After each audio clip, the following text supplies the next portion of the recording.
अल्हम्दुलिल्लाहि वकफ़ा वसलामुन अला इबादिहिल्लज़ीना इस्तफ़ा अम्मा बअद फ़अऊज़ु बिल्लाहि मिनश शैतानिर रजीम बिस्मिल्लाहिर रहमानिर रहीम मा आताकुमुर रसूलु फ़ख़ुज़ूहु वमा नहाकुम अन्हु फ़न्तहू सदक़ल्लाहु मौलानल अज़ीम। वक़ाल रसूलुल्लाहि सल्लल्लाहु तआला अलैहि वसल्लम मन तमस्सक बिसुन्नती इंदा फसादी उम्मती फलहु अज्रु मियति शहीद औ कमा क़ाला अलैहि सलातु वस्सलाम।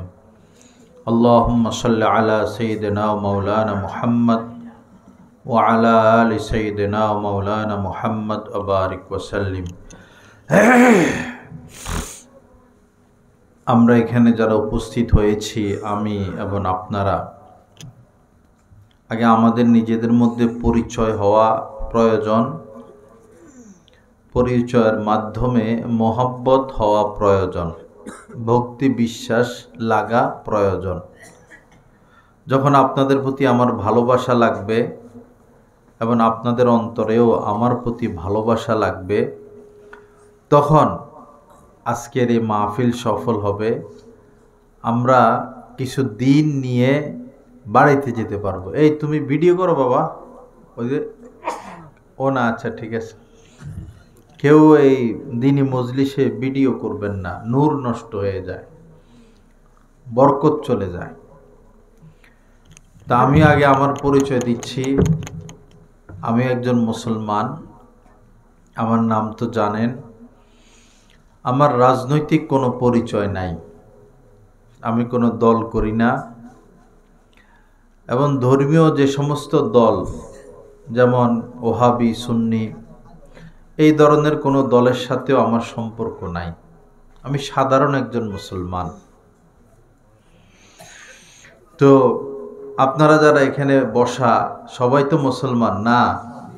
মাশাআল্লাহ, অন্য ধর্মের তো কেউ নাই। তো নবীজির কথা শুনুন। নবীজি বলতেছেন আল মুসলিমু আখুল মুসলিম, এক মুসলমান আর এক মুসলমানের ভাই। বোঝা গেল এখানে আপনারা যারা আছেন তারা সবাই ভাই ভাই। আমি আপনাদের ভাই, আপনারাও আমার ভাই। ভাইয়ের সম্পর্ক, ভাই ভাই। এমন কোরআনে কারীমের মধ্যে আল্লাহ পাক বলেছেন ইন্নামাল মুমিনুনা ইখওয়া, মুমিনরা পরস্পর ভাই ভাই, মুমিনরা পরস্পর ভাই ভাই। হাদিসে পাকের মধ্যে নবীজি বলেছেন কুনু ইবাদাল্লাহি ইখওয়ানা, আল্লাহর বান্দা, কুনু ইবাদাল্লাহ, আল্লাহর বান্দা হয়ে ভাই ভাই হিসাবে বেঁচে থাকো।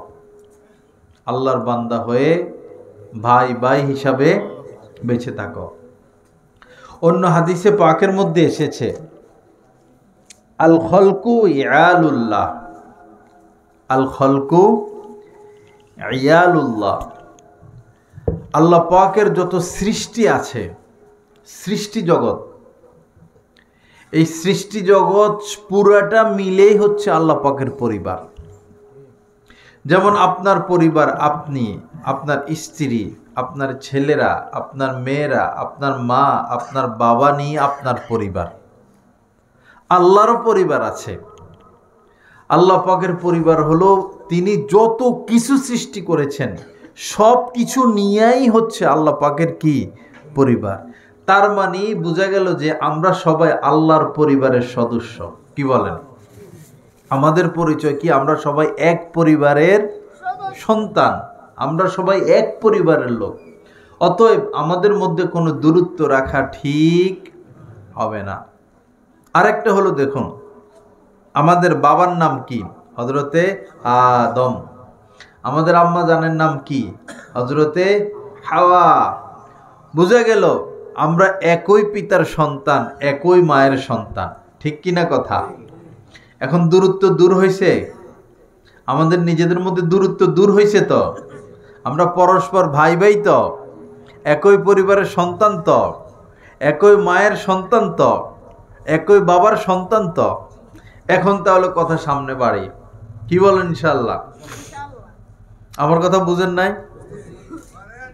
আমরা এক পরিবারের লোক, একই বাবার সন্তান, একই মায়ের সন্তান। আমি কোনো দল করি না, আমি আপনাদেরকে কোনো দলের দিকে ডাকবো না যে ওহাবি হন, সুন্নি হন, আট্রসি হন, মাইজভান্ডারি হন, শিয়া হন, আহলে হাদিস হন।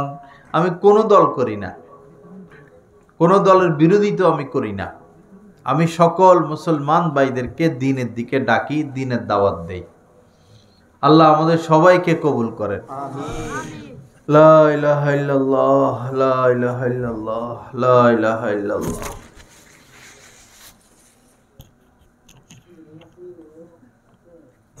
আমরা যেন আল্লাহ পাকের পরিচয় পাই, ইবাদত বন্দেগী করে জান্নাত থেকে বাঁচতে পারি, জাহান্নাম থেকে বাঁচতে পারি, এবং আল্লাহ পাকের সন্তুষ্টি মোতাবেক জীবন যাপন করতে পারি। এজন্য আল্লাহ পাক নবীজিকে পাঠিয়েছেন। আদম আলাইহিস সালামের কাছে জিবরিল আমিন এসে ওহী নিয়ে আসতেন কিভাবে রুটি বানাইতে হবে। রুটি তিনি এসে রুটি বানানো শিখাইছেন। আগের জামানায় যে ওহীগুলো আসতো, এগুলো কেমনে ঘর বানাবে, কেমনে ভাত পাকাবে, মানে খানা তৈরি করবে, কেমনে ঘর বানাবে, কেমনে নৌকা বানাবে, এই ধরনের ওহী হইতো। তো আমাদের নবীজি এসে চরিত্রের উপর বেশি আমল করেছেন। বুইস্তু লিউতাম্মিমা মাকারিমাল আখলাক, মানুষের স্বভাব চরিত্রকে পূর্ণতায় পৌঁছানোর জন্য আমি এসেছি দুনিয়াতে।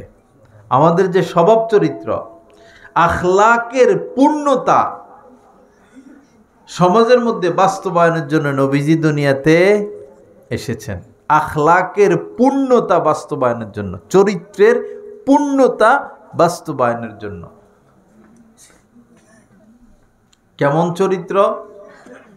নবীজির পায়ে যেন কাটা লাগে, নবীজি যেন কষ্ট পান, এজন্য পথের মধ্যে কাটা দিয়ে রাখত। একদিন কাটা নাই, নবীজি ভাবলেন যে হয়তো মহিলাটা অসুস্থ, তার সেবা করার জন্য তার বাড়িতে চলে গেছে। বলেন না সুবহানাল্লাহ। চরিত্রের শীর্ষ পর্যায়ে পৌঁছা ব্যতীত কোনো মানুষের দ্বারা এটা সম্ভব না। ইহুদি, সে ইহুদি অবস্থায় নবীজির মেহমান হয়েছেন, নবীজি তার খাবারের ব্যবস্থা করেছেন। বেশি খাওয়ার কারণে রাত্রে সমস্যা হয়েছে, যা ছিল সব বেডিং পত্র নষ্ট করে ফেলেছে। শরমে সে গভীর রাত্রে চলে গেছে, তাড়াহুড়া করে গেছেন, ভুলে তলোয়ার রেখে চলে গেছেন। পরে তলোয়ারের জন্য ফিরে আসতেছেন, ফিরে এসে দেখলেন নবীজি তার ওই নষ্ট করা বিছানা, চাদর, খেতা যা ছিল এগুলো পানিতে ধুইতেছেন। আর নবীজি আফসোস করতেছেন, হায় রে, আমার মেহমানের তো অনেক কষ্ট হয়েছে, আমার মেহমানের কষ্ট হয়েছে, আমার অনেক কমতি হয়েছে, মেহমানের খোঁজ খবর রাখা দরকার ছিল, এগুলো বলতেছেন। আর সে এসে নিজের কানে এগুলো শুনতেছেন। আখলাক পেশ করেছেন নবীজি। তো নবীজিকে কি কারণে আল্লাহ পাক পাঠিয়েছেন? কোরআনে কারীমের মধ্যে আল্লাহ পাক বলেছেন, লিউতাআ বিইজনিল্লাহ, আমি নবীকে পাঠালাম যেন পুঙ্খানুপুঙ্খভাবে তোমরা নবীকে অনুকরণ করো। রাসূলকে পাঠালাম যেন তোমরা রাসূলের পুঙ্খানুপুঙ্খভাবে অনুকরণ করো।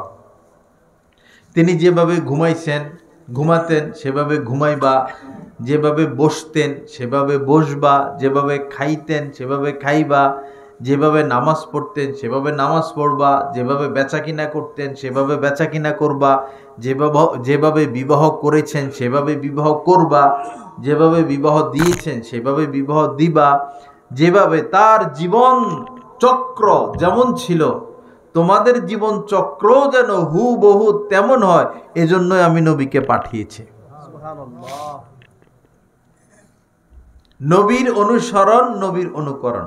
কোরআনে কারিমে যেখানেই নবীর কথা এসেছে, বহুবার আমাদের নবীর কথা কোরআনে কারিমে মধ্যে আল্লাহ পাক এনেছেন। যেখানেই নবীর কথা এনেছেন সেখানে আল্লাহ পাক বলেছেন আনুগত্য করো, আনুগত্য করো, আনুগত্য করো। মাইয়ুতি ইল্লাহ ওয়া রাসূলাহু ফাকাদ ফাজা ফাওজান আযীমা। অমাইয়ুতি ইল্লাহ ওয়া রাসূলাহু, আল্লাহ পাক বলেন যে আল্লাহ এবং তার রাসূলের আনুগত্য করবে, ফাকাদ ফাজা ফাওজান আযীমা, সে তো মহা সফল কাম হয়ে যাবে। আনুগত্য, আতিউল্লাহ ওয়া আতিউর রাসূল, তোমরা আল্লাহর আনুগত্য করো এবং রাসূলের আনুগত্য করো। মা আতাকুমুর রাসূলু ফাখুযু, আল্লাহ পাক বলেন আমার নবী তোমাদেরকে যা যা করতে বলেন সেগুলো করো। ওমা নাহাকুম আনহু ফান্তাহু, এবং আমার নবী যা যা ছাড়তে বলেন এগুলো ছেড়ে দাও। কি বোঝা গেল? নবীকে মানতে হবে না নবীর কথা অমান্য করতে হবে? মানতে হবে। রাস্তা আমরা হাঁটি, নবীজিও রাস্তা দিয়ে হাঁটতেন। আমরা তো হাঁটার সময় মনে রাখি না আমার কলিজার টুকরা নবীজি রাস্তা দিয়ে কিভাবে হাঁটতেন, এটা তো আমরা মনে রাখি না।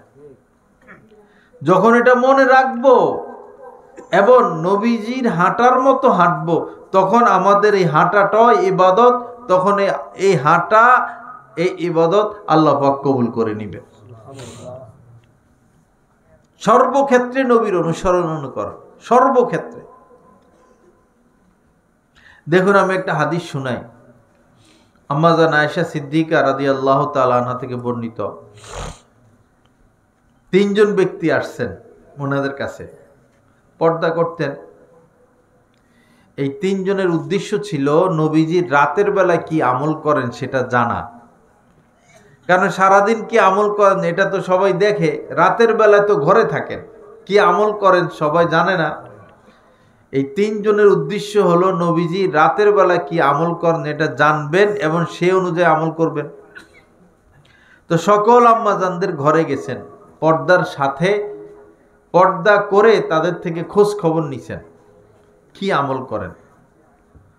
পরে তিনজন আবার বসছেন, বসে তারা একটা মন্তব্য করলো যে মানে তাদের কাছে আমলটা কম মনে হয়েছে, নবীজির রাত্রের আমলটা কম মনে হয়েছে।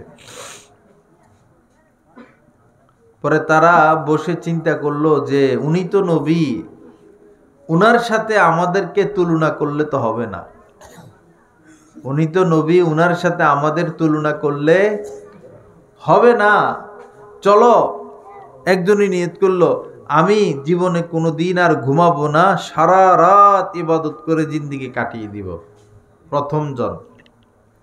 দ্বিতীয় জন বলল যে নবীর সাথে আমার আমলের তুলনা করে তো লাভ হবে না, তিনি নবী, তার তো কোনো গুনাহ নাই, তো আমি নিয়ত করতেছি আমি বিয়ে শাদী করব না, সারা জীবন ইবাদত করে জীবন কাটাইয়া দিব। দুইজন। আরেকজন বলল যে উনি তো নবী, নবীর সাথে আমার তুলনা করলে কি হবে, আমি জীবনে কোনো দিন আর রোজা ভাঙবো না, সারা জীবন রোজা রাখবো। তিনজনের তিন নিয়ত করছে। নিয়তটা ভালো না খারাপ করছে? ভালো। সারা জীবন রাত্রে ঘুমাবে না, সারা জীবন বিয়ে করবে না, সারা জীবন রোজা ভাঙবে না, কাজটা তো ভালো। নবীজি এটা খবর পাইছেন, ওহির মাধ্যমে হোক যেভাবে হোক আসছেন, এসে বললেন তোমরা কি ওই তিন ব্যক্তি যে এরকম এরকম নিয়ত করছো?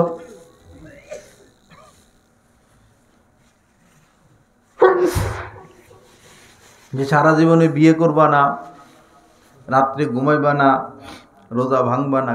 জি আমরা তারা। স্বীকার করছেন।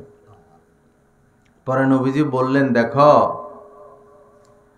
তোমাদের চেয়ে আমি আল্লাহকে বেশি ভয় করি এবং তোমাদের চেয়ে আল্লাহর নিষেধগুলোর ব্যাপারে বেশি আমি বিরত থাকি। এরপরেও আমি নিজে বিয়ে করেছি, আমি রাত্রিবেলায় ঘুমাইও কিছু সময়, আবার ইবাদতও করি, এবং আমি রোজা রাখি, আবার কখনো কখনো রাখি না।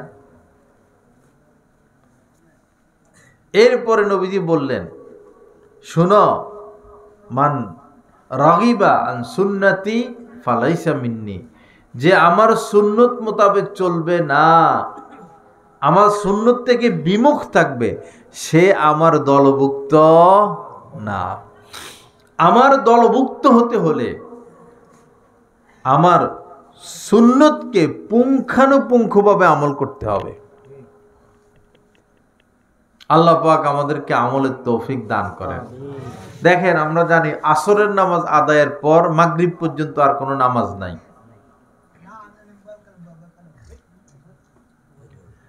আসর কেউ পড়ছে মসজিদে, এখন দেখলো যে 1 ঘন্টা সময় আছে, 1.5 ঘন্টা সময় আছে, সমানে নফল নামাজ পড়ছে, 70-80 রাকাত নফল নামাজ পড়ে ফেলছে।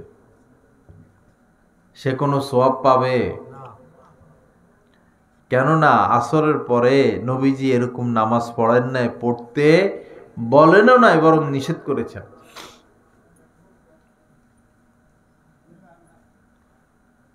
সূর্য যখন উঠে, সূর্য যখন বরাবর মাথার উপরে এবং সূর্য যখন ডুবে, এই 3 সময় নামাজ পড়া হারাম। এখন কেউ যদি এসে এই 3 সময় নামাজ পড়ে, কোনো সওয়াব হবে? কারণ এটা নবীজির সুন্নত নয়। সুন্নতের বাহিরে চললে এই আমল আল্লাহ পাকের দরবারে কবুল হবে না। নবীজির সুন্নতকে হুবহু মেনে চলতে হবে। এখন বলুন তো, গান শোনা এটা কি সুন্নত নাকি নাজায়েজ?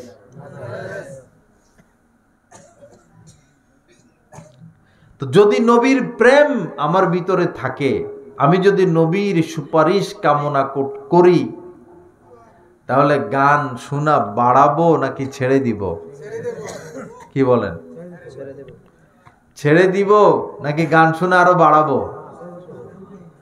নবীর সুপারিশ, নবীর শাফাআত ব্যতীত আমরা কেউ নাজাত পাবো না, কেউ নাজাত পাবো না। গান শোনা, গান দেখা, নাচানাচি করা, নাচানাচি দেখা নবীজির সুন্নত। নবীজি এগুলো করতে বলছেন না ছাড়তে বলছেন? আমাদের সমাজে গান আছে কি না? সমাজে কি পকেটে পকেটে তো আছে। এই যে মুরব্বী, আমি আসার পরে ছবি তুলে ফেলছেন,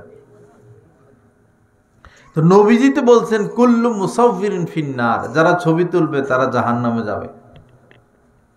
এখন নবীকে কই মানলাম? নবীকে মানলাম কই? নবীজি তো হাসি মুখে কথা বলতেন, নবীজি কাউকে গালি দিতেন না, নবীজি কাহারও গীবত করতেন না, নবীজি কাহারও নামে মিথ্যা মামলা দেন নাই, নবীজি জীবনে কোনোদিন প্রতিশোধ গ্রহণ করেন নাই, কোনোদিন না। কত অবিচার, কত অত্যাচার, কত জুলুমের শিকার নবীজি হয়েছেন, কোনোদিন তিনি প্রতিশোধ গ্রহণ করেন নাই। আজীবন তিনি মাফ করে গেছেন। আল্লাহ পাক বলেছেন, খুযিল আফওয়া ওয়া'মুর বিল উরফি ওয়া আ'রিদ আনিল জাহিলিন, যে তুমি মাফ করতে থাকো, মানুষকে সৎ কাজের আদেশ করো এবং মূর্খদেরকে এড়িয়ে চলো। মূর্খরা কত কিছু বলবে, ওয়া আ'রিদ আনিল জাহিলিন। তো মানুষকে কষ্ট দেওয়া যাবে? মানুষের জমি দখল করা যাবে? রাত্রিবেলা মানুষের ডাব, ক্ষেতের কাঁচামরিচ, টমেটো, ক্ষীরা, পেয়ারা চুরি করা যাবে?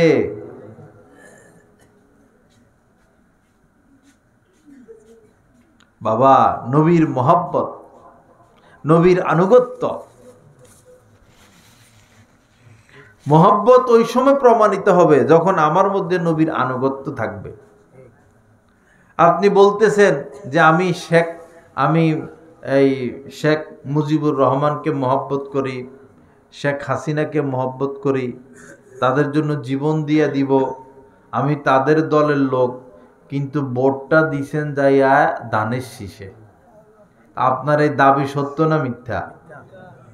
আপনি বলতেছেন আমি শহীদ জিয়ার জন্য জীবন দিয়ে দিব, আমি খালেদা জিয়া ছাড়া কিছু বুঝি না, আমি তারেক রহমান ছাড়া কিছু বুঝি না, ভোটটা দিছেন যাইয়া পাল্লায়, দাড়ি পাল্লায়। আপনার দাবিটা সত্য না মিথ্যা? আপনি বলতেছেন আমি আশেকে রাসূল, রাসূলের জন্য আমি ফেদা, রাসূল ছাড়া কিছু বুঝি না, রাসূলকে আমি ভালোবাসি, গায়ে দিছেন খ্রিস্টানের পোশাক। গায়ে কার পোশাক? খ্রিস্টানের পোশাক। দাঁড়িয়ে একটু উঠতে না উঠতে বেলেট দিয়া সিস্টেম,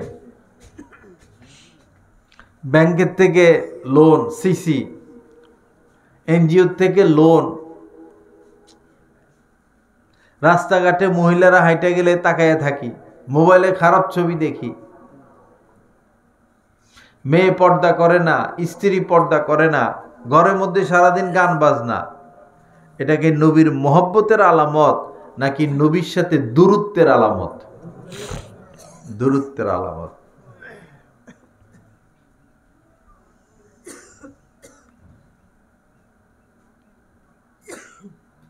আসুন বাবা, প্রকৃত অর্থে নবীকে মহব্বত করি।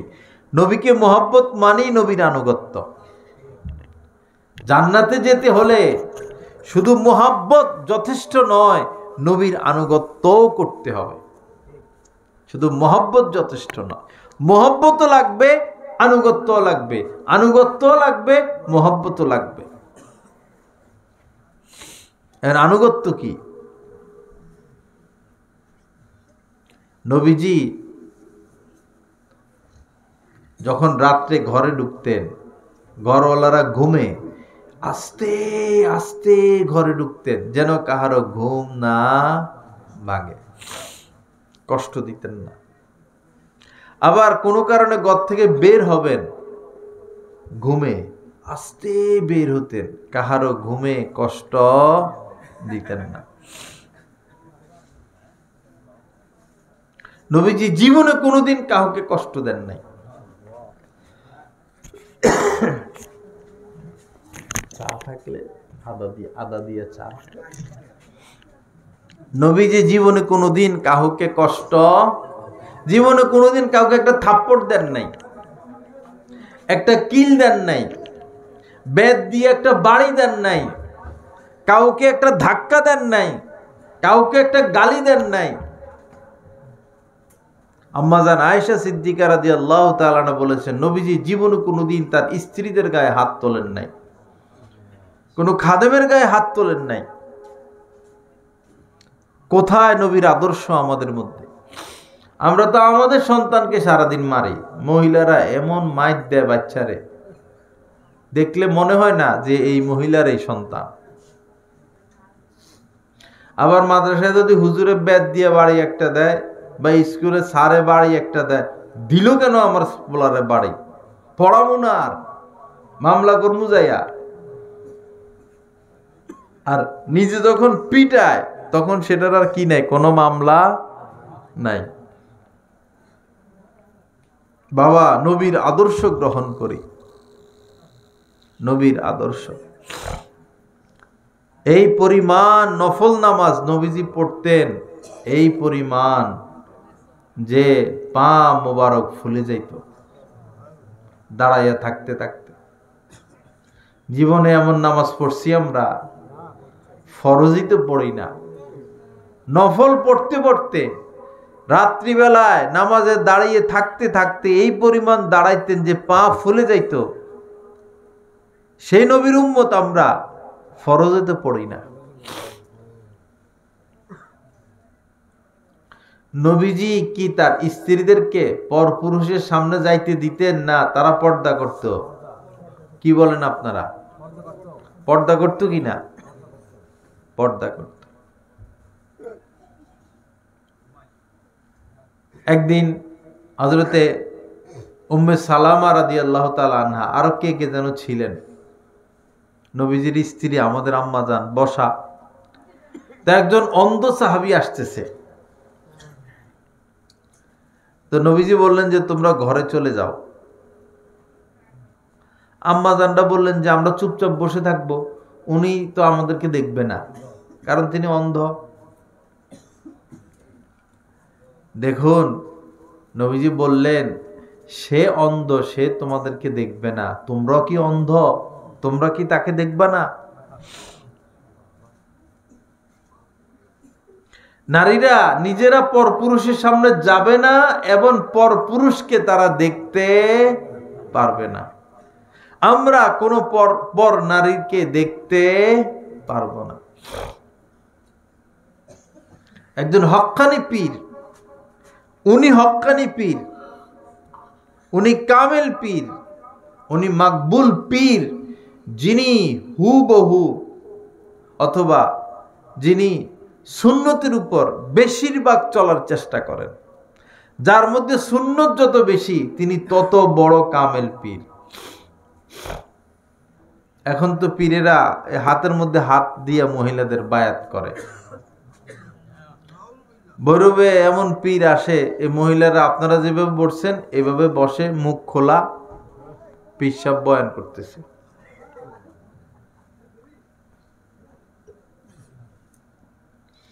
পীরের আঙ্গুল চাটে মহিলারা এসে, ভিন নারী পর নারী পীরের আঙ্গুল চাটে।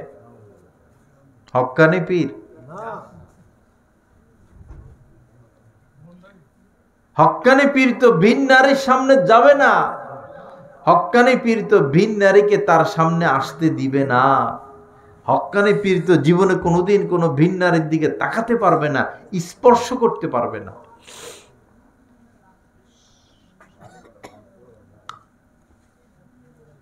নরসিংদীর ওইদিকে আমার মুসল্লি আছে,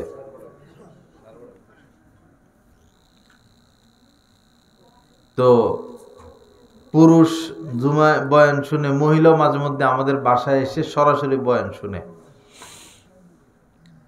তো ওই এলাকায় একজন পিশাব আসে চট্টগ্রাম থেকে। এলাকার তরুণী মেয়ে যারা, তারা পিশাবরে ঘষা মাইজা গোসল করাইয়া দেয়, পিশাবের হাত পা টিপা দেয়, রাত্রে ঘুমায়।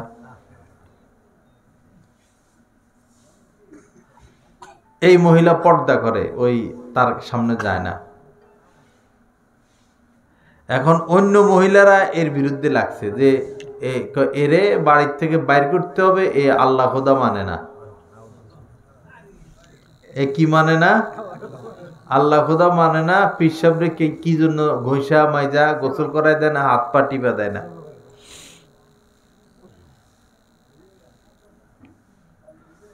পরে এই মহিলা চালাক, তোমরা তো আল্লাহ খোদা মানো না। বললো কেমনে? যে আমি পিশাব পর পুরুষ, তার হাত পা টিপা দেই না, এই কারণে আমি আল্লাহ খোদা মানি না। তো তোমরা এসে আমার স্বামীর হাত পা টিপা দাও, আমার স্বামীর গোসল করাই দাও, তোমরা তো এগুলো করো না। তোমাদের নৌজওয়ান মেয়েদেরকে এসে কও আমার স্বামীর হাত পা টিপা দিতে, তো তোমরা তো আল্লাহ খোদা মানো না।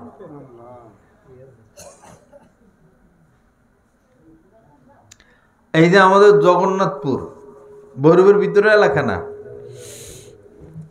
আমার কাছে আসতেছে একজন লোক, তো ওইখানে জামা কাপড় ধুইতেছে, 3টা তরুণী মেয়ে, বিবাহ হয়নি। তো জামা কাপড় দেখে বুঝছে এটা মেয়েদের না, তো বল যে এদের এলাকার আর কি। পরে বললো এগুলো কার জামা কাপড়? বললো আমাদের বাবার, পিশাবের বাবার। তো তোমরা দাও যে আমরা বাবার সেবা করি। আর কি কি সেবা করো? বললো বাবারে গোসল করাই দিই, বাবারে খাওয়াইয়া দিই, বাবার হাত পা টিপা দিই। আর কি করো?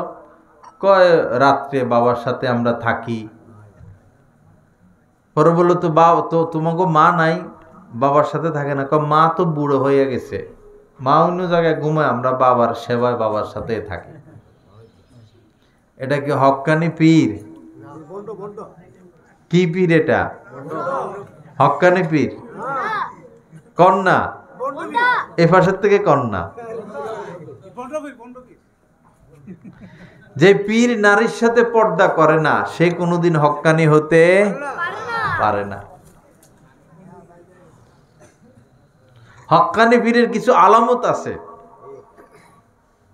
আজকে আপনাদেরকে আমি আলামত শিখাইয়া যাবো। কিয়ামত পর্যন্ত যেন হক্কানি পীর বন্ড পীর আপনারা মুহূর্তেই চিনে ফেলতে পারেন। আলামতগুলো বলতাম, শুনবেন? মাশাআল্লাহ মাশাআল্লাহ। না এসব পড়ে না, টাকার বান্ডিল লইয়া ঢাকার দিকে জায়গা, ফিরে যদি নামাজ না পড়ে আর ফিরে যদি টাকার বান্ডিলের পিছনে ঘুরে, তো মুরিদের কি? মুরিদ কি করব? হক্কানি পীরের আলামত বলতাম। হক্কানি পীর তার কোরআনে কারিম তেলাওয়াত সহি হতে হবে, সহি শুদ্ধ। যার কোরআনে কারিমের তেলাওয়াত সহি শুদ্ধ না, তিনি কোনোদিন হক্কানি পীর না। হক্কানি পীর 5 ওয়াক্ত নামাজ আদায় করবে মসজিদে গিয়ে জামাতের সাথে। হ্যাঁ, কোনো কারণে হয়তো মাদ্রাসায় জামাত করলো বা ঘরে জামাত করলো বিশেষ প্রয়োজনে, কিন্তু অযথা বসে থাকবে, আজান হলো মসজিদে যাবে না, সে হক্কানি পীর না। প্রথম যে আজান যে শুরু হয়, প্রথম কথা কি? আল্লাহু আকবার। আকবার মানে কি? সবচেয়ে বড়। তার মানে যে যেই কাজে আসো লিপ্ত, ব্যবসা বাণিজ্য, ছেলে মেয়ে, ঘুম, খাওয়া দাওয়া, হাল চাষ, যে যে কাজের মধ্যে আসো, সব কিছুর চেয়ে আল্লাহর হুকুম বড়। এখন মসজিদের দিকে যাও। হক্কানি পীর মানে যিনি আজান শোনার সাথে সাথে তার নামাজের কি হবে? প্রস্তুতি, মসজিদে যেতে হবে। নবীজির চেহারার রং পরিবর্তন হয়ে যেত আজানের পরে, সাহাবাদের চেহারার রং পরিবর্তন হয়ে যেত। নবীজি আজানের পরে কেমন যেন কেউ চিনেন না এমন হয়ে যেতেন, কারণ মুয়াজ্জিন ঘোষণা দিছে আল্লাহু আকবার, আল্লাহ বড়। তো হক্কানি পীরের আলামত, তিনি 5 ওয়াক্ত নামাজ আদায় করবেন। হক্কানি পীর তার মুখে এক মুষ্টি দাড়ি থাকতে হবে, নিচের দিক থেকে এক মুষ্টি, ডাইন দিক থেকে এক মুষ্টি, বাম দিক থেকে এক মুষ্টি। যার দাড়ি ছোট অথবা যে দাড়ি রাখে নাই সে কোনোদিন হক্কানি পীর হতে পারে না। হক্কানি পীর পাই টু পাই জাকাত আদায় করে দিবে, তার উপরে যতটুকু জাকাত সে ততটুকু আদায় করবে। রমজান মাসে রোজা রাখবে, হজ ফরজ হলে হজ করবে, জিহাদ ফরজ হলে জিহাদ করবে। হক্কানি পীর ওয়াজ মাহফিল করে টাকার ধান্দা করবে না। আমারে 50,000 টাকা দিতে হবে, 30,000 টাকা দিতে হবে। হক্কানি পীর কোনোদিন চুক্তি করতে পারে না। যিনি চুক্তি করেন তিনি কোনোদিন হক্কানি পীর হতে পারেন না। একজন হক্কানি আলেমও চুক্তি করতে পারেন না। ভাই বয়ানে গেলে আপনারা তো হাদিয়া কিছু দিবেই, মানুষের সমর্থন অনুযায়ী দিবে কি না? তা আপনি চুক্তি করবেন কেন? তো আপনি যদি চুক্তি করেন, আপনার চেয়ে বড় দুনিয়াদার আর কেহ নাই, আর কেউ নাই। হক্কানি পীর কোনোদিন চুক্তি করতে পারে না। হক্কানি পীর কোনোদিন কোনো ভিন নারীর দিকে তাকাবে না, ভিন নারীর শরীর পর নারীর শরীরে সে টাচ করবে না, পর নারীকে ভিন নারীকে সে তার সামনে আসতে দিবে না, হাতে হাত রেখে ভিন নারীকে সে বায়াত করতে পারবে না। হক্কানি পীর ফজরের সময় তারে মসজিদে খুঁজে পাবেন, বন্ড পীর তারে পাবেন ঘুমাইতেছে। বড় আলামত। হক্কানি পীরে কই পাবেন? মসজিদে। আর বন্ড পীরে পাবেন কই? ঘুমে। এমনও পীর আছে খায় বোতল, জানেননি আপনারা? এমনও পীর আছে বোতল খায়। আমাদের এই জগন্নাথপুর এক পীর মারা গেছে, পরে কবরের মধ্যে আদামন গাঁজা দিছে। কবরের মধ্যে কি দিছে? আদামন গাঁজা। পরে মুরিদদেরকে মানুষ জিজ্ঞেস করছে, মুরিদরা কাঁদে, পীর মরে গেছে কাঁদে। আচ্ছা পরে কি ব্যাপার?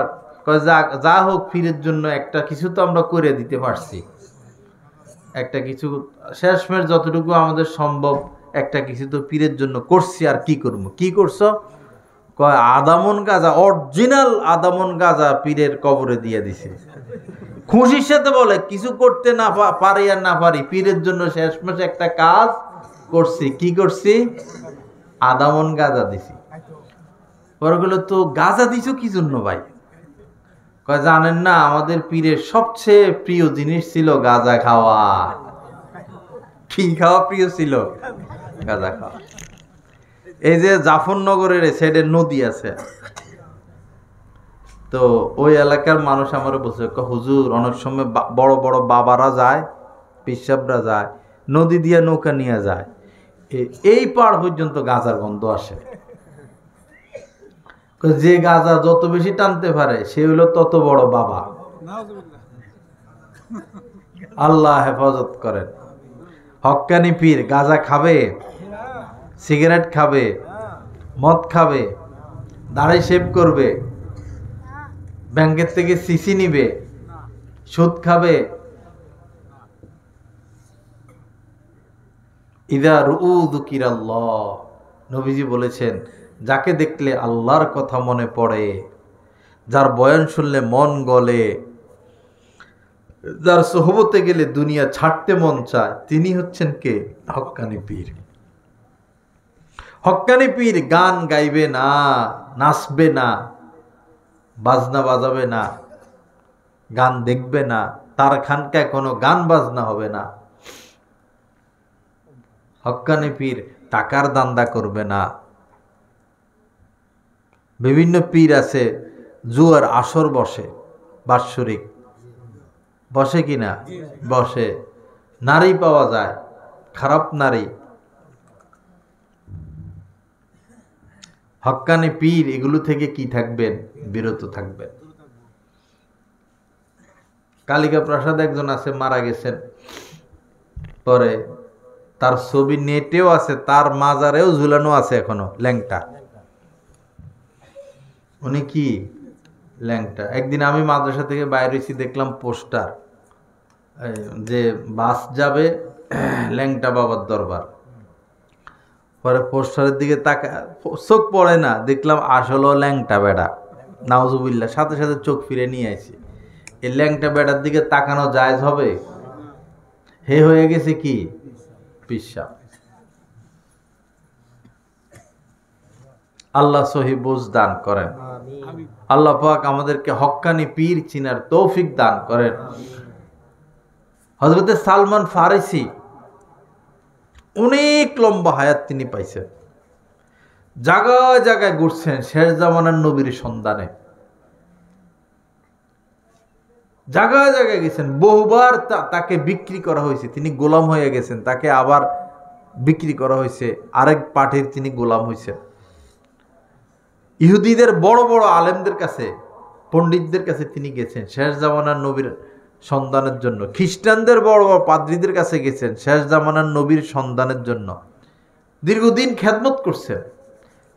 পরে এক খ্রিস্টানের পাদ্রী, সে হক ছিল, সে বলছে যে শেষ জামানার নবী এমন দেশে আসবে যে দেশে হইল বালু থাকবে, খেজুর গাছ থাকবে, এবং শেষ জামানার নবী যিনি হবেন তিনি সদকা গ্রহণ করবেন না, হাদিয়া গ্রহণ করবেন, এবং তার পিঠের দুই কাঁধের মধ্যখানে মোহরে নবুয়ত থাকবে। এটা নূর জ্বলতো পিঠের মধ্যে নবীজির। তে সালমান ফারিসি ঘুরতে ঘুরতে ঘুরতে ঘুরতে ঘুরতে ঘুরতে, আমি সংক্ষেপে বলতেছি, মদিনা পর্যন্ত আসছেন। শত শত বছর ধরে ঘুরতেছেন, ওনার অনেক লম্বা হায়াত। পরে শুনছেন যে শেষ জামানার নবী আসছেন। পরে তিনি পরীক্ষা করার জন্য, শেষ জামানার নবীকে পরীক্ষা করার জন্য খেজুর নিয়ে আইছেন, তাজা খেজুর আয়না নবীজির সামনে দিছেন আর বলছেন যে এগুলো সদকা, সদাকা।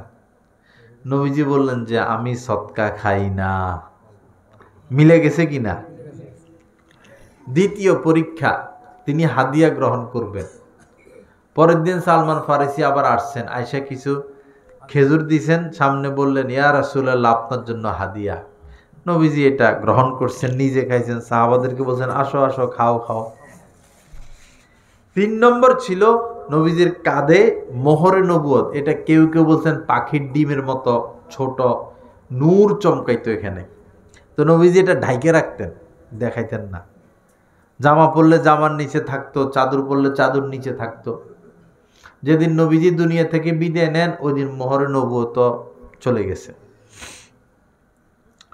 তো এখন সালমান ফারিসি পিছনের দিকে দেয় ঘুরঘুর করেন আর কি, ঘুরেন, মানে ওই মোহরে নবুয়তটা দেখার জন্য, শেষ আলামত। তো নবীজি বুঝছেন যে সে কি চায়, তো আস্তে চাদরটা একটু সরাই দিছেন। তখন সালমান ফারিসি মোহরে নবুয়তটাও দেখে গেছেন, তিনোটা মিলে গেছে। সাথে সাথে ইয়া রাসূলুল্লাহ আপনি আমাকে কালেমা পড়াইয়া মুসলমান বানাইয়া নেন। যদি বায়াত হন কোনো পীরের কাছে, আমি যেগুলো বললাম এগুলো যাচাই করবেন ঠিক আছে কিনা। ঠিক আছে তো ইনশাআল্লাহ? হক্কানি পীর 5 ওয়াক্ত নামাজ তাকে পড়তে হবে, নারীদের সাথে পর্দা করতে হবে, তার মুখে দাঁড়িয়ে থাকতে হবে, সে সত্য কথা বলবে, সে মিথ্যা বলবে না, সে কাউকে কষ্ট দিবে না, তার স্ত্রী পর্দা করবে। অনেক পীরেরা এখানে বসে, পীর মা পাশের চেয়ারে বসে। ঢাকা এক পীর ছিল, মারা গেছে। তো পীরের সাথে দেখা করতে হইলে এই কত যেন 2000, আর পীর মার সাথে দেখা করতে হইলে 1000। তো পীর বসে থাকতো, দেখার জন্য 2000 টাকা দিয়ে টিকিট কাটা লাগতো। আর পীর মা পাশে বসতো, হেরে দেখতে আরো 1000 করে টিকিট কাটা লাগতো। এটা হক্কানি পীরের আলামত না ভণ্ড পীরের আলামত? হক্কানি পীর তার সন্তানদেরকে দিন শিখাবে, মেয়েদেরকে পর্দায় রাখবে, স্ত্রীকে পর্দায় রাখবে। হক্কানি পীরের মুরিদরা অধিকাংশ নামাজি হবে।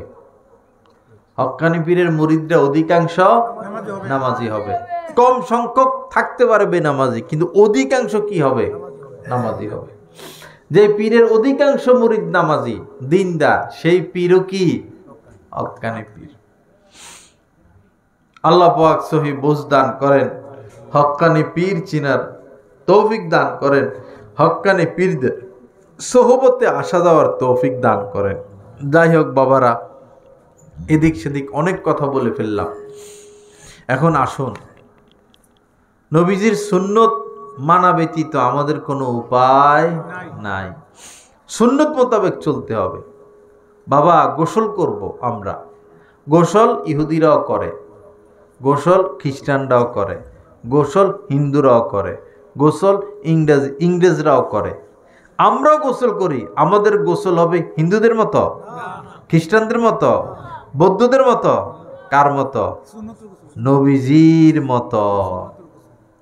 সুন্নত মোতাবেক গোসল, সুন্নত মোতাবেক গোসল আমরা করি? সুন্নত মোতাবেক গোসল আমরা করি না। মনে করেন কাহার উপরে গোসল ফরজ হলো, এখন কেমনে কেমনে শুরু করবে, কেমনে কেমনে শেষ করবে জানি না। তো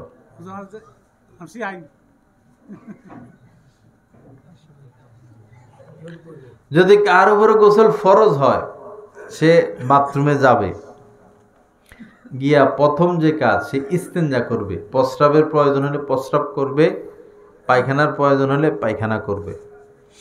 এরপরে সে লজ্জাস্থান ধুয়ে নিবে বাম হাত দ্বারা, ডান হাতে পানি ঢালবে, বাম হাত দ্বারা লজ্জাস্থান ধুয়ে নিবে। এরপরে শরীরের যেই যে জায়গায় নাপাকি লাগছে সেই জায়গা ধুইবে।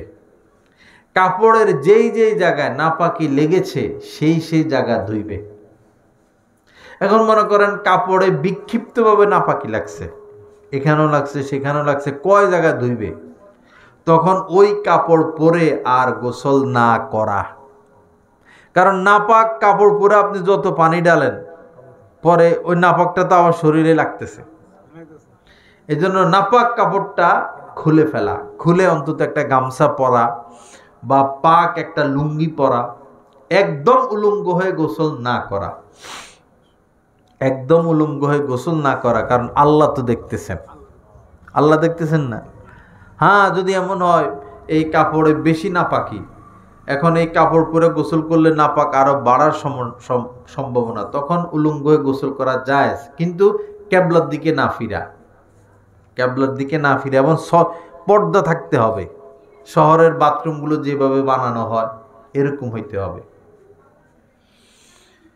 এরপরে আপনাকে অজু করার ন্যায় অজু করতে হবে একদম। যেমন প্রথমে 2 হাতের কবজি পর্যন্ত ধোয়া, মেসওয়াক থাকলে মেসওয়াক করা, অথবা হাত দিয়ে আঙ্গুল দিয়ে দাঁত ধোয়া, গড়গড়ার সাথে 3 বার কুলি করা, গড়গড়ার সাথে 3 বার কুলি করা, 3 বার নাকে পানি দেওয়া, একদম নাকের গোড়ায় নরম জায়গায় যেন পানি যায়। প্রয়োজনে টান দিবেন হালকা, বেশি জোরে টান দিলে আবার মাথার উপর চলে যাব, হালকা যেন ভিতরে পানি যায়। অথবা নাকের সিদ্ধি বরাবর পানি নিয়া জোরে মারা, জোরে মারা যেন পানিটা ভিতরে যায়। এরপরে আঙ্গুল দিয়া নাকের ভিতরে পরিষ্কার করা, এভাবে 3 বার। নাক ফুল মহিলারা যে পরে এই ভিজা আঙ্গুল দিয়া নাক ফুলের মধ্যে এরকম একটু ঘষা দেওয়া যেন ভিতরে পানি চলে যায়। কানের ছিদ্রের মধ্যে ভিজা আঙ্গুল দিয়ে একটু ঘষা দেওয়া যেন ভিতরে পানি চলে যায়। এরপর মুখমণ্ডল 3 বার ধোয়া, হাতের কবজি পর্যন্ত 3 বার ধোয়া এবং ভালো মতে ঘষা। বাম হাত এরকম 3 বার ধোয়া, ভালো মতে ঘষা। এরপরে মাথা মাছে করা, এরপরে পা ধোয়া।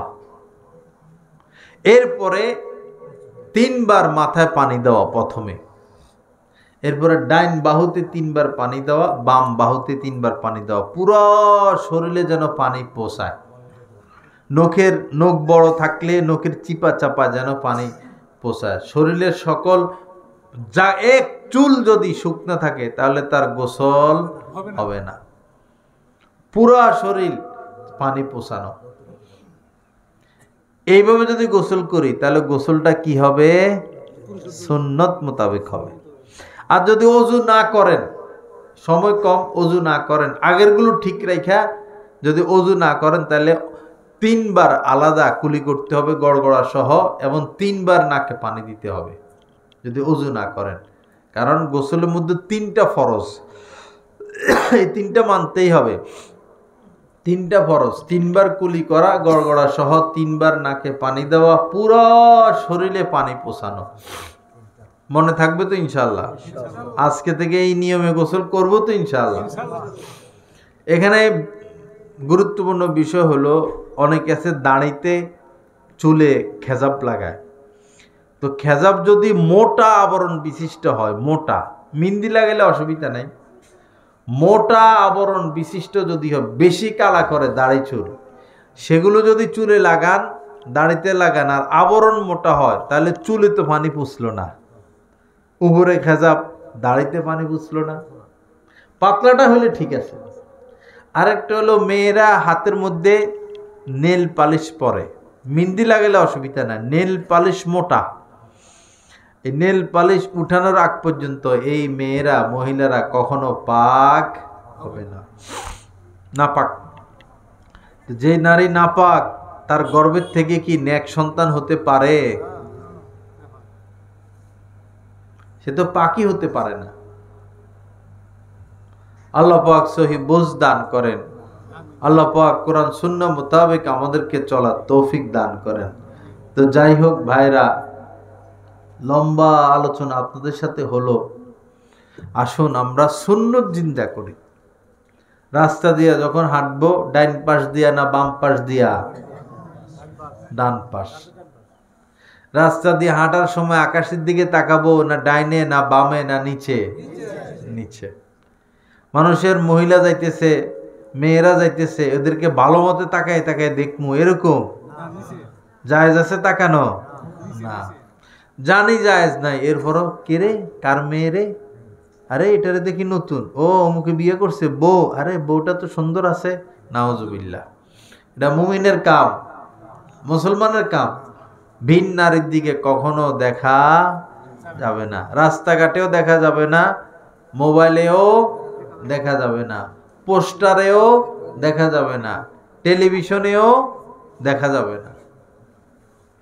আল্লাহ পাক আমাদের সবাইকে নজর হেফাজতের তৌফিক দান করেন। এবং রাস্তা দিয়ে হাঁটার সময় আস্তে করে নিয়ে আসেন। রাস্তা দিয়ে হাঁটার সময় আগে আগে সালাম দেওয়া, আগে আগে সালাম দেওয়া নবীজির সুন্নত। আস্তে করে উঠাই দেন, এখানে বসাই দেন। লা ইলাহা ইল্লাল্লাহ। সাবধানে উঠান। উনি উঠুক, নিজে নিজে উঠুক। মাশাআল্লাহ, মাশাআল্লাহ। এখানে আরামে বসেন। আল্লাহ পাক সুস্থ রাখেন। দেখছেন উঠার সময় বিসমিল্লাহ পড়ছে, আবার চেয়ারে বসার সময় কি বলছেন? বিসমিল্লাহ। এটা নবীজির সুন্নত। কোনো কিছু খাবো কি বলে? বিসমিল্লাহ। ঘরের দরজাটা বন্ধ করব কি বলে? বিসমিল্লাহ। ঘরের দরজাটা খুলবো কি বলে? বিসমিল্লাহ। জুতাটা পরবো কি বলে? বিসমিল্লাহ। জামাটা গায়ে দিব কি বলে? বিসমিল্লাহ। মহিলারা মাছ কাটা শুরু করবে, তরকারি কাটা শুরু করবে কি বলে? বিসমিল্লাহ। সব কাজের শুরুতে বিসমিল্লাহ। যেই কাজের শুরুতে বিসমিল্লাহ বলা হয় না, সেই কাজের মধ্যে বরকত হয় না। কুল্লু আমরিন জি বালিন লাম ইউবদা বিসমিল্লাহ ফাহুয়া আক্তা। নবীজি বলেছেন, যেই কাজের শুরুতে বিসমিল্লাহ বলা হয় না, সেই কাজ হলো লেস কাটা লাস কাজ, সেই কাজের মধ্যে কোনো বরকত নাই। বিসমিল্লাহ বলতে হবে। আপনি দোকান খুলবেন কি বলে? বিসমিল্লাহ। টাকা গণা শুরু করবেন কি বলে? বিসমিল্লাহ। ফল খাবেন কি বলে? বিসমিল্লাহ। চা খাবেন কি বলে? বিসমিল্লাহ।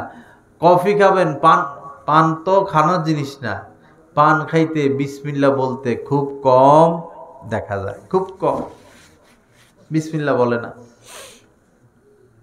পান তো একটা খাদ্য, আপনি পান খাওয়ার সময় বিসমিল্লাহ বলতে হবে তো, নাহলে তো শয়তান আপনার সাথে খানায় শরীক হয়ে যাবে। যেই কাজের শুরুতে বিসমিল্লাহ, যদি খানার শুরুতে বিসমিল্লাহ না বলে, এই খানার সাথে কে শরীক হয়? শয়তান শরীক হয়। তখন খানার মধ্যে বরকত থাকে না। ঘরে প্রবেশ করব কি বলে? বিসমিল্লাহ। হাদিস শরীফের মধ্যে এসেছে, কেউ যদি ঘরে প্রবেশ করে আর ঘরে প্রবেশ করার সময় বিসমিল্লাহ না বলে, তো তার সাথে শয়তানও ঢুকে যায়। তা আমি বিসমিল্লাহ না বলার কারণে আমার সাথে ঘরে কে প্রবেশ করলো? শয়তানকে ঘরে ঢুকার সহযোগিতা কে করলো? আমি নিজে। এরপরে এখন বউর সাথে বেজাল, ছেলের সাথে বেজাল, মেয়ের সাথে বেজাল। বেজালটা লাগায় কে? শয়তানে।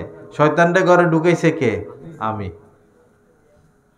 এখন বেজাল টেজাল যাই হোক, খাইতে বসছেন, এখন যদি বিসমিল্লাহ বলি তাহলে কানায় বরকত। নবীজির সুন্নত আদায় হইল। বিসমিল্লাহ না বললে আমার সাথে খানায় শয়তানও শরীক হয়ে গেল। তো দেখুন, বিসমিল্লাহ না বলার কারণে শয়তানের থাকারও ব্যবস্থা আমি করে দিলাম, শয়তানের খানারও ব্যবস্থা করে দিলাম।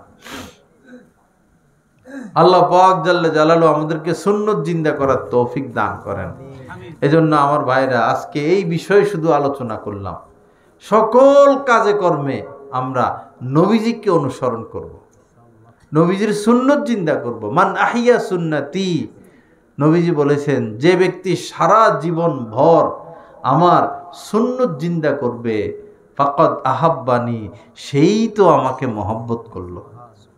ওমান আহাব্বানি কানা মাই ফিল জান্নাহ, আর যে আমাকে মহব্বত করবে সে আমার সাথেই জান্নাতে থাকবে। তার মানে সুন্নত জিন্দা করার বরকতে আমরা নবীজির সাথে জান্নাতেও থাকতে পারব। বাবা সুন্নত জিন্দা করি, আল্লাহ রস্তে মেয়েদেরকে পর্দায় রাখি। বড় কঠিন জামানা, ছেলে ফেলেদের মাথা ঠিক নাই, মোবাইলে এটা সেটা দেখতে দেখতে। আপনার মেয়েটা পর্দা ছাড়া মাদ্রাসায় যায়, স্কুলে যায়, কলেজে যায়, এই ঘর থেকে সেই ঘরে যায়, এই বাড়ি থেকে সেই বাড়িতে যায়, ঘরের বাইরে যায়, নদীতে যায়, গোসল করে, রাস্তাঘাটে হাঁটামুটা করে পর্দা ছাড়া। আপনার মেয়েটা কি নিরাপদ নাকি অনিরাপদ? অনিরাপদ। খারাপ ছেলেদের নজর পড়ে, তারা টার্গেট করে, ক্ষতি করে। আল্লাহ রস্তে মেয়েদেরকে পর্দায় ঢুকাই, স্ত্রীকে পর্দা করাই, মেয়েদেরকে পর্দায় রাখি, স্ত্রীকে পর্দায় রাখি, ঘর থেকে গান বাজনা বের করি, আপনার ঘরে সংসারে বরকত হবে। বহু মানুষ আছে বাবা 1 লাখ টাকা কামায়, 2 লাখ টাকা কামায়, বরকত নাই, বরকত নাই। কারণ ঘরের মধ্যে সুন্নত নাই। যে ঘরে সুন্নত নাই, শরীয়ত নাই, সেই ঘরে নূর নাই। সুন্নত জিন্দা করতে হবে। আল্লাহ পাক জাল্লা জালালু আমাদেরকে সুন্নত জিন্দা করার তৌফিক দান করেন। আল্লাহ পাক আমাদেরকে কোরআন হাদিস মোতাবেক চলার তৌফিক দান করেন। আজকে যা কিছু আলোচনা হলো, এই সব কথাগুলোর উপর আল্লাহ আমাদেরকে আমলের তৌফিক দান করেন। শেষ অনুরোধ বাবা, যাদের সুদের সাথে সম্পর্ক আছে, তিলে তিলে তিলে তিলে এই সুদ আপনাকে শেষ করে দিবে। এক জাতীয় ওষুধ আছে, ইনজেকশন আছে, এটা জেলখানার মধ্যে মারে। মানে সরকারের যদি কাউকে মারার ইচ্ছা থাকে, ওই ইনজেকশন বা ওই ওষুধ লাগাই দিলে একদিনে মরবে না, এই 6 মাস, 1 বছর, 2 বছর পর আস্তে আস্তে আস্তে আস্তে মরে যাবে। যে ব্যক্তি সুদ খাবে তার টাকা পয়সার বরকত এভাবে আস্তে আস্তে আস্তে আস্তে শেষ হয়ে যাবে। তার জীবনটা এভাবে আস্তে আস্তে আস্তে আস্তে শেষ হয়ে যাবে। সমস্ত বরকত শেষ হয়ে যাবে, নূর শেষ হয়ে যাবে, শান্তি শেষ হয়ে যাবে, পেরেশানি, অস্থিরতা। সুদের সাথে দেশ গ্রামে লোন নেয় বেশি এনজিওদের থেকে। এই বিষ পান, এই বিষ না খায়, ছেলে মেয়েকে হারাম না খাওয়ায়। আপনি পিতা, আপনার উপর দায়িত্ব সন্তানের জন্য হালাল রিজিকের ব্যবস্থা করা, হারামের ব্যবস্থা করা নয়। নিষ্পাপ বাচ্চাদেরকে হারাম না খাওয়াই, হারাম খাওয়াইয়া খাওয়াইয়া এদের অন্তর আত্মাটাকে নষ্ট করে না দেয়। কয় ছেলে মেয়ের কথা শুনে না, শুনবে কেমনে? খাওয়াইছেন হারাম। ছেলে মেয়েকে মাদ্রাসায় দিয়েছি, বাইকে চলে আসে, তো বাইকে চলে তো আসবে, আপনি খাওয়াইছেন হারাম। ছেলে মেয়ে কয় মেয়ে ছেলে নেশা করে, তো নেশা তো করবে, আপনি হারাম খাওয়াই খাওয়াই বড় করছেন, এখন সে হারাম খাবে না। কয় ছেলে সরকারি চাকরি করে, অমুক জায়গায় চাকরি করে, দুর্নীতির কারণে চাকরি চলে গেছে, তো দুর্নীতি তো করবে, আপনি তো দুর্নীতির টাকা খাওয়াই এই তারে বড় করছেন। আল্লাহ আমাদেরকে সুদ মুক্ত হওয়ার তৌফিক দান করেন। আল্লাহ পাক সুন্নত জিন্দা করার তৌফিক দান করেন। মেয়েদেরকে, স্ত্রীদেরকে পর্দা রাখার তৌফিক দান করেন। আর হক্কানি পীর খোঁজা উচিত এবং হক্কানি পীরের সোহবতে আসা যাওয়া, তার সোহবতে আসা যাওয়া, তার নসিহত শোনা। যা কিছু আলোচনা হলো, আল্লাহ পাক জাল্লা জালালু আমাদের সবাইকে এই কথাগুলোর উপর আমল করার তৌফিক দান করেন। ওয়া আখিরু দাওয়ানা আলহামদুলিল্লাহি রাব্বিল আলামিন ওয়া সাল্লাল্লাহু আলা নবিয়িল কারীম। লা ইলাহা ইল্লাল্লাহ।